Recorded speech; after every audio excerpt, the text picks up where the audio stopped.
작년 이맘때쯤이죠. 정확히는 2014년 4월 16일 전라남도 진도 앞바다에서 476명의 성객을 싣고 제주도로 향하던 세월호가 침몰했습니다.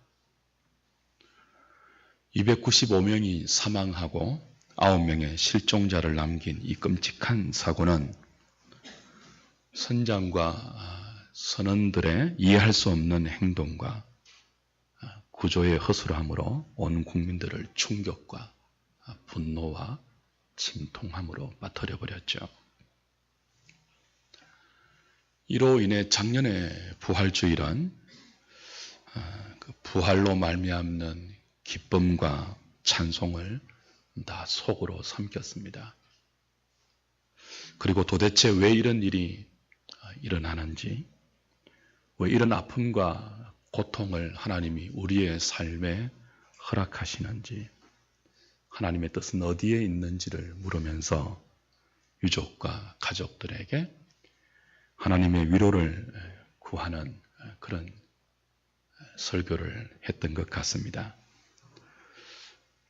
오늘 부활주일 설교를 위해서 작년의 설교 원고를 보니까 사력을 다해서 하나님을 붙들고 이 고통과 이 아픔을 이겨내자고 설교했더군요.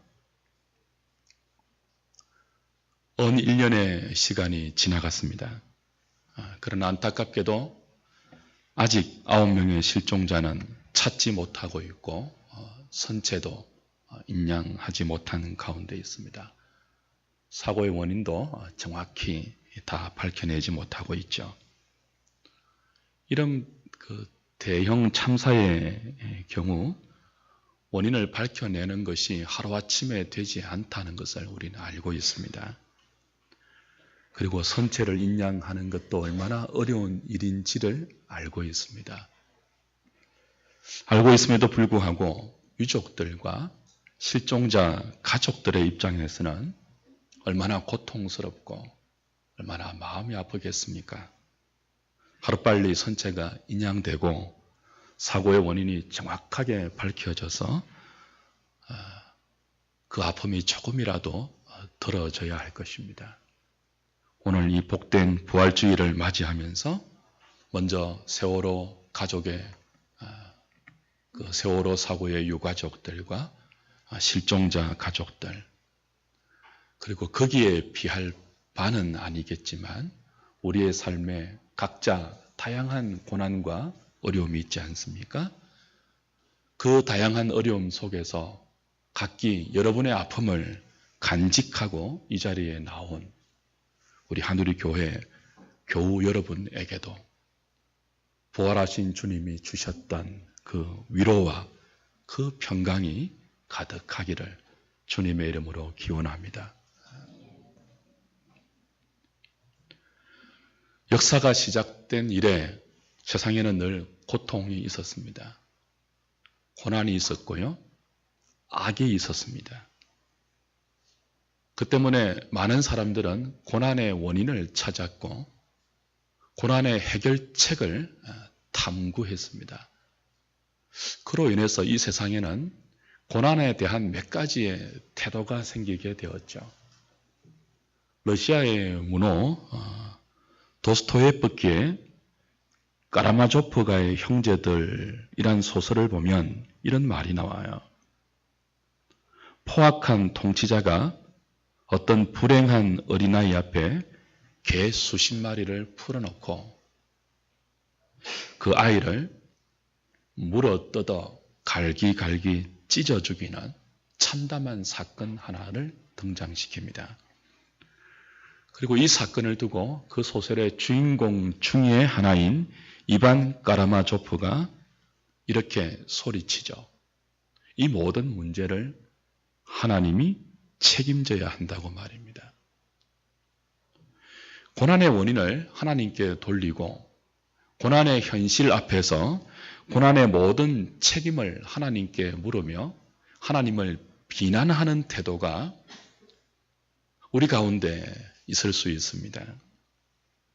반면에 고난의 원인과 고난의 대책을 다른 데서 찾는 사상적 시도도 있었죠. 칼 마르크스주의가 대표적인 경우입니다. 막스주의는 인간의 모든 고난과 불행의 원인을 자본주의의 비인간적 사회구조, 그리고 불완전한 경제, 그리고 정치적 부패에서 찾습니다. 그리고 혁명으로 이 자본주의를 폐지하면, 자본주의를 둘러보면 세상의 모든 악과 고통의 원인들이 제거될 수 있으며, 그리고 그 자리에 이상주의적 유토피아를 건설할 수 있다고 해결책을 제시합니다. 막스주의는 참으로 매력적인 사상입니다. 너무나 매력적인 이론이어서 수많은 추종자를 만들어낸 개념이 바로 마르크스주의입니다. 그러나 막스주의가 실험된 역사의 현장에서 우리는 그와 같은 유토피아는 결코 유토피아, 현실에서 있을 수 없는, 존재할 수 없는 낙원, 그런 뜻이잖아요. 결코 그와 같은 사회는 이 땅에 있을 수 없다는 것을 확인하게 되었죠. 이상주의에 불과한 것입니다. 반면 현대의 서구 문화는 발전된 과학과 의료기술로 더 나은 교육과 환경을 조성하면 고난과 불행의 원인들이 제거되어 보다 나은 세상을 만들 수 있을 것이라고 말해왔습니다. 그러나 우리는 압니다. 그 또한 역시 소원한 일에 불과하다는 것을 알고 있죠. 그렇다면 사랑하는 여러분, 하나님의 말씀은 고난의 원인과 고난의 해결책을 어떻게 가르치고 있을까요? 성경은 고난과 불행의 근본적인 원인을 하나님에게 돌리지 않습니다. 고난의 원인을 잘못된 사회 구조나 그리고 미개한 문화와 교육의 부재 때문이라고 말하지도 않습니다. 성경이 우리에게 가르치는 고난의 근본적인 원인은 죄로 인한 인간 심성의 부패입니다. 죄가 깨트려버린 우리 안에 하나님의 형상입니다. 그래서 왜곡된 우리의 영혼과 마음이 모든 이 땅의 고난과 불행의 근본적인 원인이라고 성경은 분명히 가르치고 있습니다. 그렇다면 성경이 말하는 이 고난의 해결책은 무엇입니까? 죄로 말미암아 깨트려진 우리의 내면적인 심성, 죄와 허물로 죽어있는 우리의 영혼을 살리고 고치는 것입니다. 그거 없이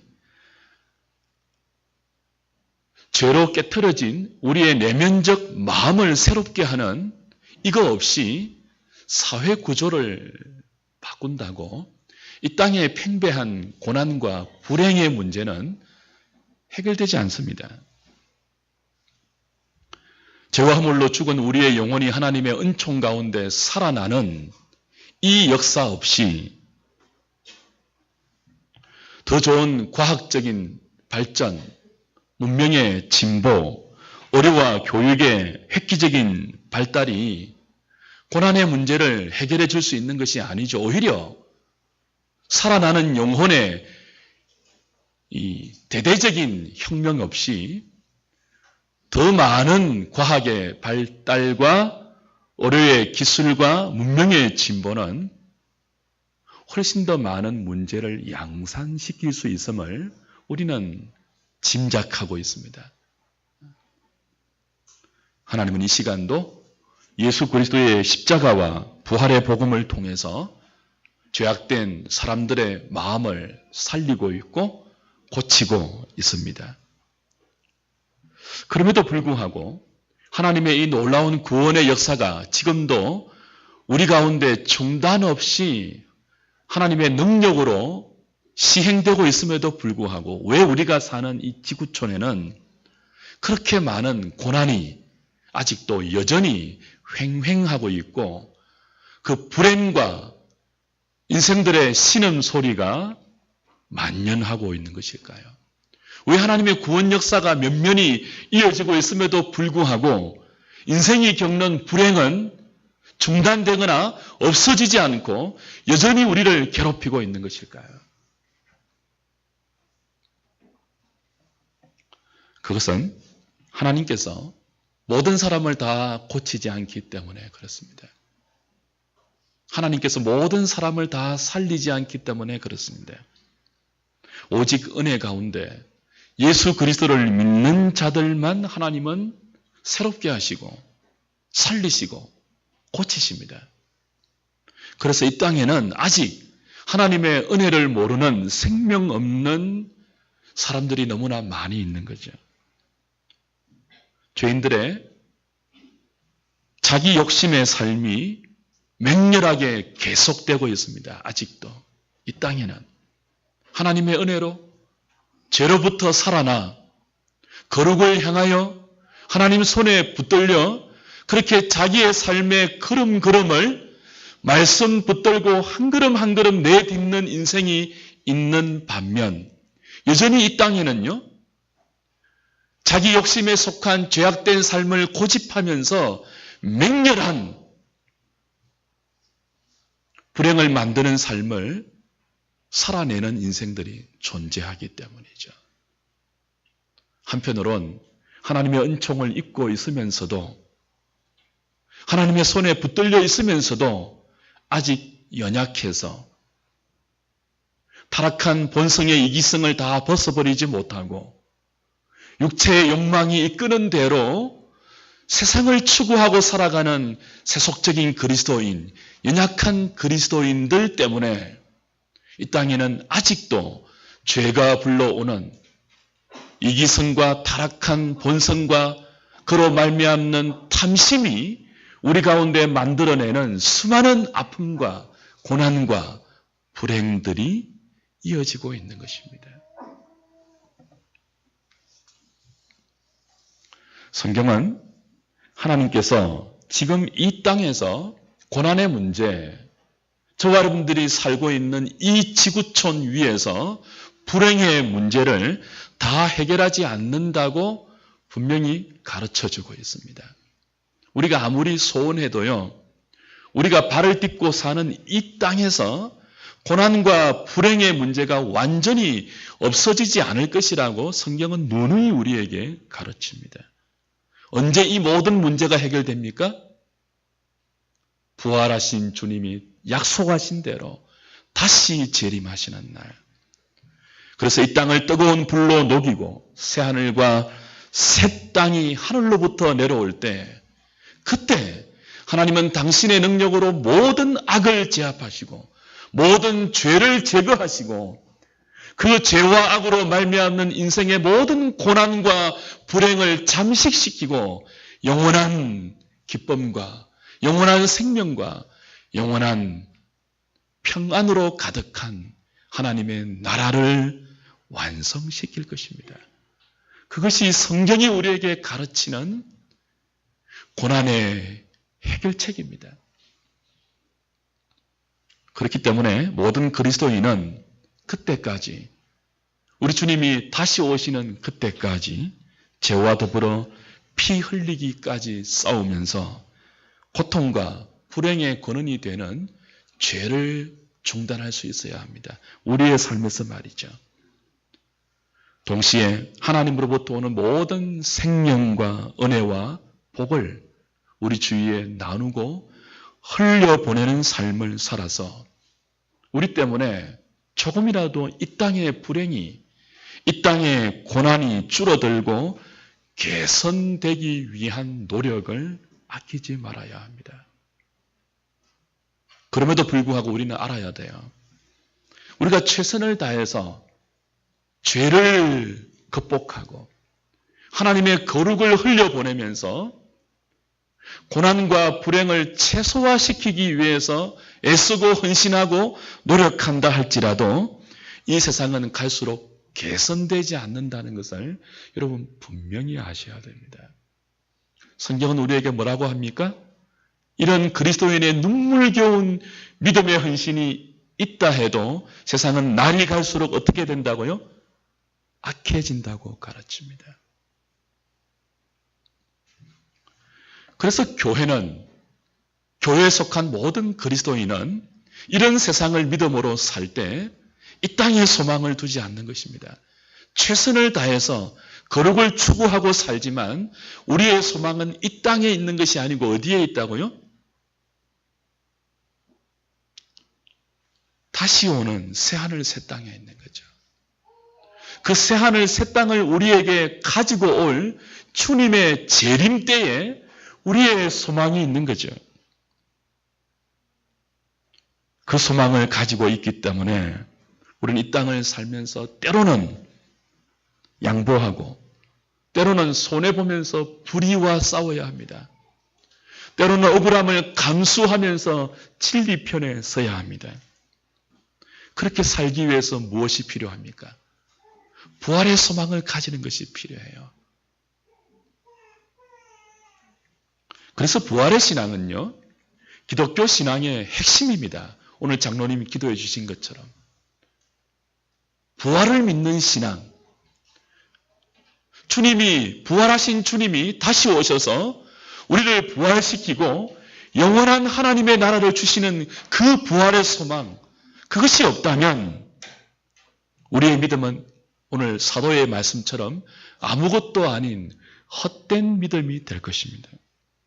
만약 부활이 없다면 그리스도인은 다 망하는 것입니다. 만약 부활이 없고 이 땅의 삶이 전부라면 부활의 소망을 가지고 믿음으로 분투한 그리스도인이야말로 가장 불쌍한 인생들일 것입니다. 그러나 사랑하는 여러분, 부활이 있습니까? 없습니까? 부활은 있습니다. 분명히 있습니다. 자유주의자들은요, 부활은 사실이 아니라고 말해요. 동일한 부활이라는 단어를 말하지만 진보적 자유주의 기독교 진영에서는요, 그리스도의 부활이 역사적 사실이 아니에요. 그건 그저 교훈에 불과합니다. 휴머니즘을 위한 의미와 가치에 불과한 거예요. 그리스도의 휴머니즘적인 정신을 이어받기 위해서 제자들이 만들어낸 신화에 불과한 거예요. 이 땅에 있는 소위 말하는 기독교인이라고 말하는 수많은 그리스도인들 가운데도 그리스도의 부활을 실제로 믿지 않는 사람들이 너무나 많다는 거죠. 그리스도의 부활이 그저 형이상적이고 관념적이고 가치와 의미와 교훈에 불과한 그런 것이 아닙니다. 주님은 진짜 부활하셨습니다. 육신으로 부활하신 그리스도의 부활을 목격한 증인들이 얼마나 많이 있습니까? 그리스도의 부활이 실제적인 사실이기 때문에, 그리스도의 부활이 우리 부활의 첫 열매이기 때문에 부활하신 주님이 약속하신 대로 다시 오신 재림의 그날에 주님이 실제적으로 부활하신 것처럼 우리도 부활할 것입니다. 실제적으로 부활할 것입니다. 그래서 그 순간 하나님이 약속하신 모든 고난과 죄로 인한 이 땅의 불행이 다 제거되고 우리는 부활한 완전한 영혼과 완전한 육체를 가지고 완전한 하나님의 나라를 우리의 생명으로 누릴 것이며 영원토록 그리스도와 더불어 왕노릇할 것입니다. 그것이 부활의 소망이 우리에게 주는 고난과 이 땅의 불행에 대한 하나님의 답이죠. 부활의 소망.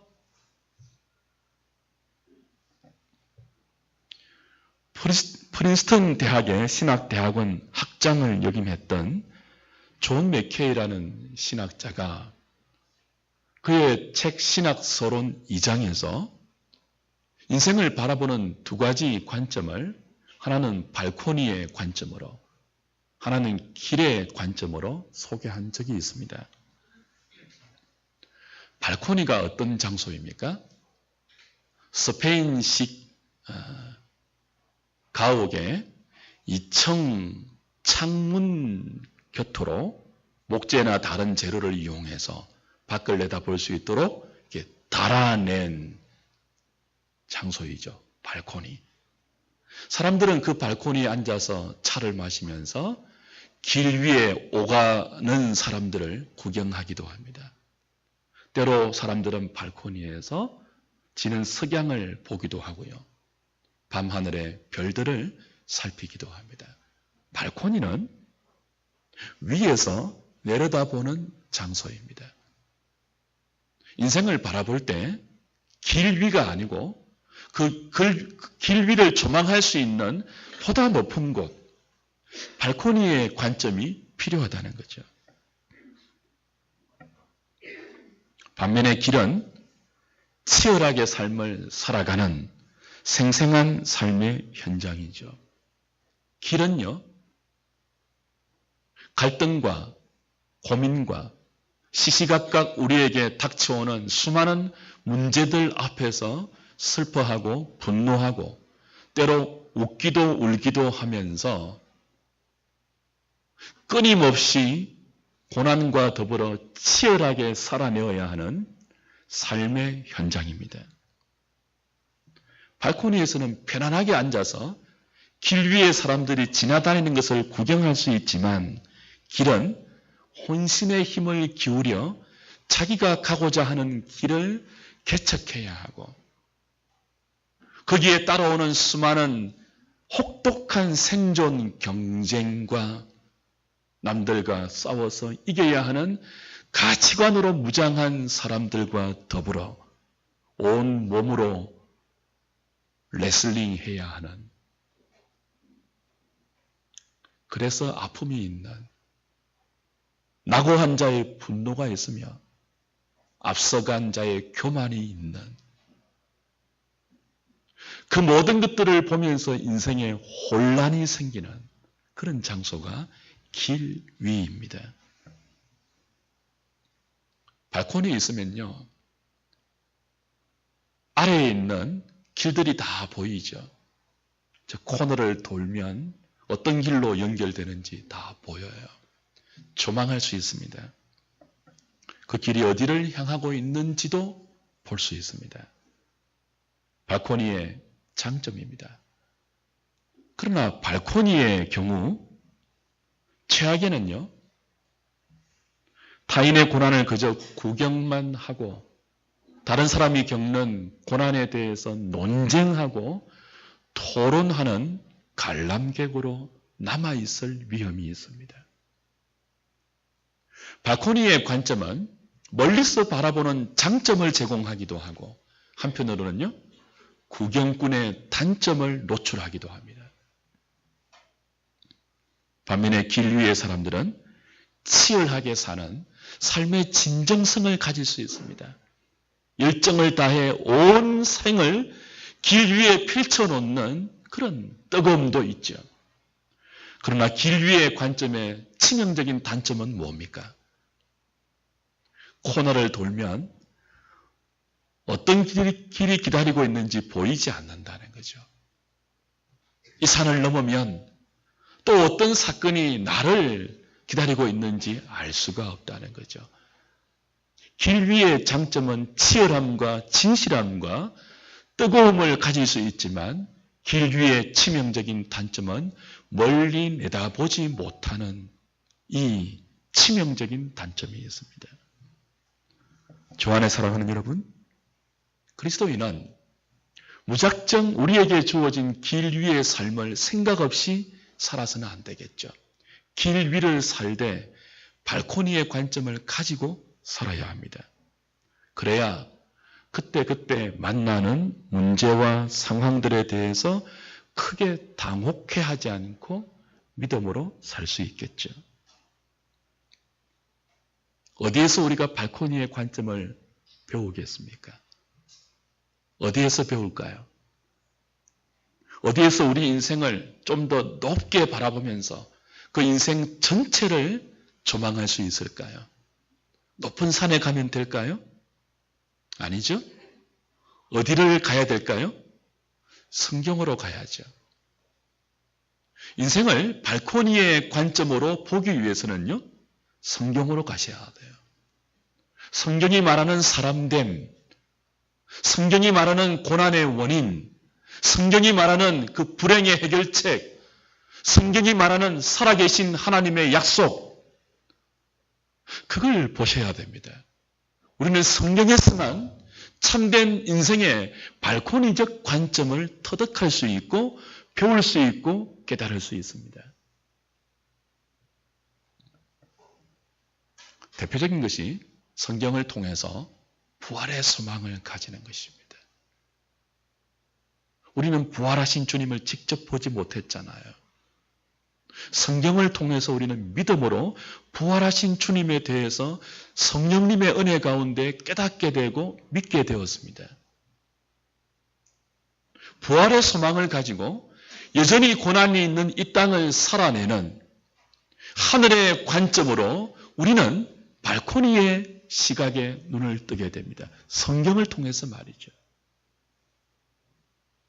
그러나 그리스도인은 발코니에 앉아서 성경이 우리에게 가르쳐 주고 있는 이 삶을 조망하는 그 관점을 가지고 커피만 마시고 길거리를 지나다니는 사람을 구경만 해서는 안 됩니다. 그건 발코니적 관점이 가지고 있는 가장 치명적인 단점이죠. 우리는 성경에서 배운 이 발코니의 관점을 가지고 부활의 소망을 가지고 살아가는 하나님이 가르쳐 주신 이 삶을 조망하는 이 놀라운 관점을 가지고 치열한 삶의 현장인 길 아래로 내려가야 합니다.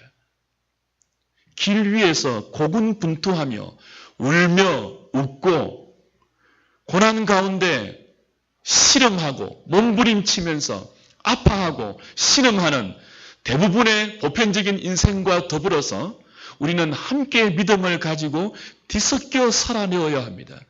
발코니에 붕 떠서 그런 사람들을 구경만 하는 것이 아니고 그들 틈바구니 속에서 그들과 똑같은 모습을 지닌 채 그러나 믿음으로 살아내어야 하는 것이죠. 사실 진리는 길에서 발견되지 않습니다. 진리는 발코니 위로 올라가야 보이게 되어 있습니다. 그러나 참된 진리는 발코니 위에서 토론하는 것이 아닙니다.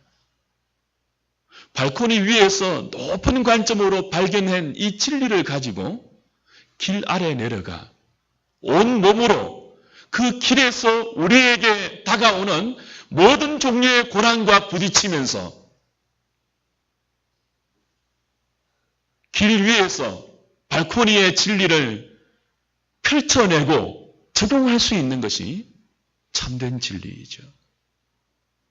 부활의 소망은 발코니가 아니고 길 위에서 발휘되어야 하는 것입니다. 교회에서만 부활의 소망을 논하는 것이 아니죠. 우리는 예배하면서 발코니의 관점을 하나님 말씀을 통해서 듣고 배웁니다. 그 발코니의 관점을 가지고 하나님은 우리에게 뭐라고 하십니까? 부활하신 주님은 어려움이 없는 편안함을 우리에게 주신 것이 아니고 수많은 어려움 속에서도 주님 때문에 흔들리지 않을 수 있는 평안을 부활의 선물로 주시면서 제자들에게 명령하셨습니다. 어디로 가라고 하셨죠?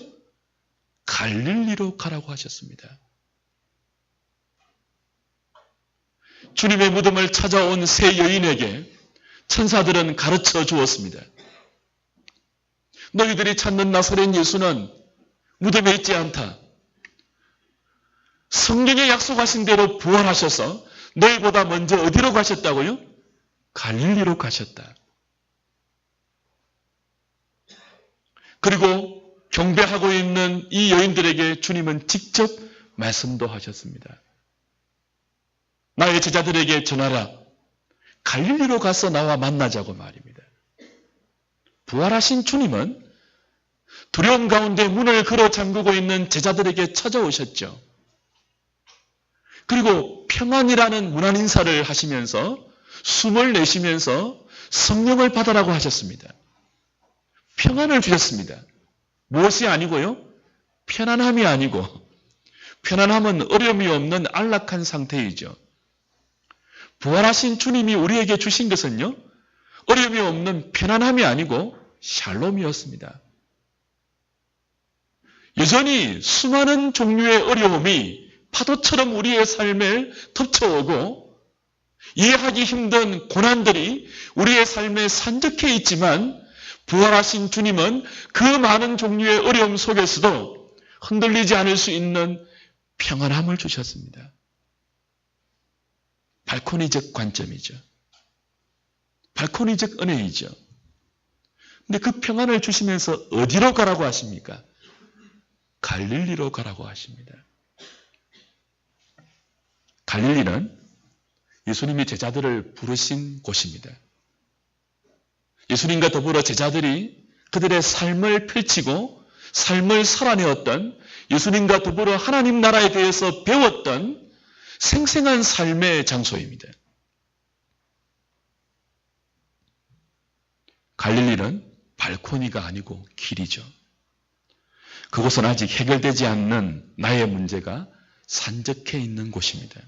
이해되지 않는 현실과 갈등, 고통과 두려움, 불안함이 여전히 남아있는 곳입니다. 눈물이 있는 곳입니다. 갈릴리는 고통이 있는 곳입니다.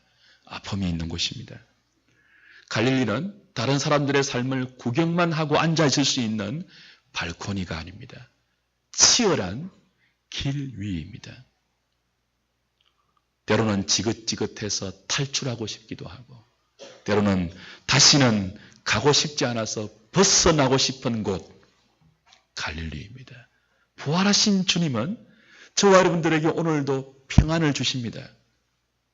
여러분, 주님이 주시는 평안을 은혜 가운데 선물로 받으실 수 있기를 바랍니다. 그 평안을 가지고 어디로 가시라고요? 여러분의 갈릴리로 가십시오.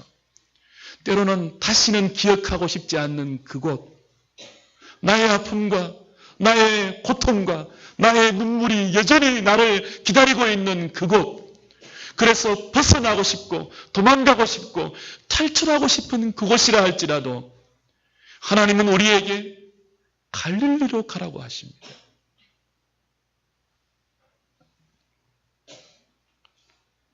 안도현의 스며드는 것이라는 시가 있습니다. 시를 좀 생각하면서 오늘 설교를 마무리하려고 합니다. 암꽃게가 간장게장이 되는 과정을 통해서 가슴 아픈 모성애를 말하는 시로 잘 알려져 있죠. 하지만 제게는 그 모성애만이 아니고 악과 고난 앞에서 어찌하지 못하고 쓰러지고 넘어지면서 마침내 죽어가는 인생의 연약함과 비참함이 들어있는 시로 다가왔습니다. 제가 한번 읽어드리겠습니다. 꽃게가 간장 속에 반쯤 몸을 담그고 엎드려 있다. 등판에는 간장이 울컥울컥 쏟아질 때 꽃게는 뱃속에 알을 껴안으려고 꿈틀거리다가 더 낮게, 더 바닥 쪽으로 웅크렸으리라. 버둥거렸으리라. 버둥거리다가 어찌할 수 없어서 살 속으로 스며드는 것을, 한때의 어스럼을 꽃게는 천천히 받아들였으리라. 껍질이 먹먹해지기 전에 가만히 알들에게 말했으리라. 저녁이야. 불 끄고 잘 시간이야. 여러분이 맛있게 드시는 간장게장을 보고 안도현이란 시인이 이런 생각을 했다는 거죠. 꽃게는 딱딱한 껍질을 가지고 있지 않습니까? 원치 않지만 그는 잡혀서 간장게장이 될 운명이 되어 있습니다. 자기의 껍질 위로 울컥울컥 간장이 쏟아지고 있습니다. 그때 본능적으로 이 암꽃게는 자기의 껍질 속에 품고 있는 알을 보호합니다. 더 낮게 바둥거리면서 더 낮게 몸을 웅크리면서 자신은 죽더라도 자신은 간장 속에 몸이 허물허물해져서 간장게장이 되더라도 내 새끼만은 지키리라. 본능적으로 바둥거리고 몸을 더 바닥으로 웅크리죠. 그러나 마침내 깨닫죠. 어찌할 수 없는 형편인 것을 말이죠. 살이 허물허물해지고 개의 껍데기가 허물허물해지는 순간 그는 자신이 품고 있는 자식, 알들을 안심시키기로 생각합니다. 그리고는 아무 일도 없다는 듯이 시커먼 간장이 알들에게도 쏟아부어지는 그 순간 칠흑 같은 어둠을 느끼면서 공포에 떨 자기 새끼들을 안심시키기 위해서 얘들아, 저녁이야. 불 끄고 자야 할 시간이야. 그렇게 말하죠. 가슴이 먹먹해지는 모성애죠.